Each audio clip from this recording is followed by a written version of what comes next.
हुई। मित्र, आज माननीय प्रधानमंत्री जी से भेंट करने का सौभाग्य मिला। बहुत सार्थक चर्चाएं हुई और अनेकों विषयों पर उनका मार्गदर्शन मिला। मध्य प्रदेश में 8, 9 और 10 जनवरी को प्रवासी भारतीय सम्मेलन होने वाला है। प्रवासी भारतीय दिवस, उसके उपलक्ष्य में 3 दिन कार्यक्रम और दुनिया भर से 80 से ज्यादा देशों से प्रवासी भारतीय मध्य प्रदेश पधार रहे हैं। मध्य प्रदेश की परंपराओं के अनुकूल उनके स्वागत की व्यवस्था की जा रही है और अनेकों प्रकार के कार्यक्रमों की रचना हमने की है। मुझे बताते हुए प्रसन्नता है कि माननीय प्रधानमंत्री जी प्रवासी भारतीय सम्मेलन का उद्घाटन करने इंदौर पधारेंगे।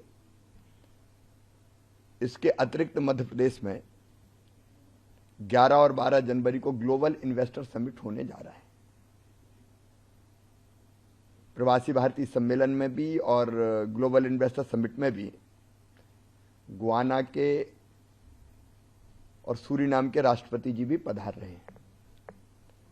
अनेकों देशों के मंत्री आ रहे हैं, अलग अलग अपने अपने डेलीगेशंस लेके, और इसलिए मैंने ग्लोबल इन्वेस्टर समिट का भी माननीय प्रधानमंत्री जी से आग्रह किया है कि वो उद्घाटन करें, क्योंकि इंदौर से वो आएंगे तो फिर वहीं दोबारा इतने जल्दी जाना संभव नहीं होता। तो मैंने आग्रह किया कि वर्चुअल उद्घाटन करने की कृपा करें। ग्लोबल इन्वेस्टर समिट की भी हमारी काफी तैयारियां हैं। 68 से ज्यादा देशों के बिजनेसमैन, इन्वेस्टर, डेलीगेशंस, 34 देशों के हमारे एम्बेसडर्स और अलग अलग राजनयिक भी वहां पधार रहे हैं। फिर मध्य प्रदेश में G20 के अनेकों आयोजन होने हैं।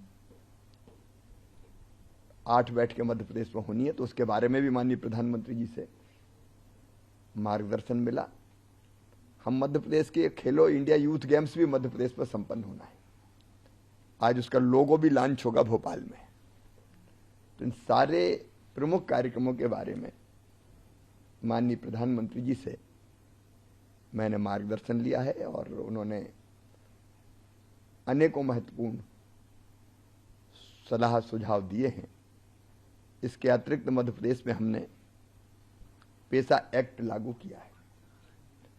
धरती पर हम हमारे आदिवासी भाई बहनों को जंगल, जमीन और जल और उनकी संस्कृति और परंपराओं को अक्षुण्ण बनाए रखने के जो अनेकों नियम बनाए हैं, उस पर भी विस्तार से माननीय प्रधानमंत्री जी से मेरी चर्चा हुई है। मध्य प्रदेश के विकास के कामों की मैंने जानकारी दी। फ्लोटिंग सोलर पावर प्लांट एक लगने वाला है मध्य प्रदेश में। एजेंसी वगैरह सब तय हो गई है। बांध के ऊपर सोलर पैनल बिछा के हम बिजली बनाएंगे तो हमारी जमीन भी बचेगी और पानी भी भाप बन के नहीं उड़ेगा। एक महत्वपूर्ण प्रोजेक्ट है। विशेषकर पर्यावरण को बचाने के लिए सौर एनर्जी बहुत महत्वपूर्ण है। तो मैंने उसका भी शिलान्यास करने का आग्रह प्रधानमंत्री जी से किया है। प्राकृतिक खेती इस बार मध्य प्रदेश में हमने शुरू की है 53,000 किसानों ने। तो प्राकृतिक खेती के बारे में भी मैंने उनको जानकारी दी है। विकास की अनेकों परियोजनाओं की चर्चा हुई है और मुझे बताते हुए प्रसन्नता है और संतोष है कि प्रधानमंत्री जी से मार्गदर्शन और भरपूर सहयोग हमें मिल रहा है। बैठक में इन्हीं कई मुद्दों पर चर्चा। सर, एक कैपेसिटी बिल्डिंग प्रोग्राम भी जो आज शाम को होने वाला है, सर उसके संदर्भ में आज सवेरे शुरू हो गया, मैं जाके सम्मिलित होऊंगा।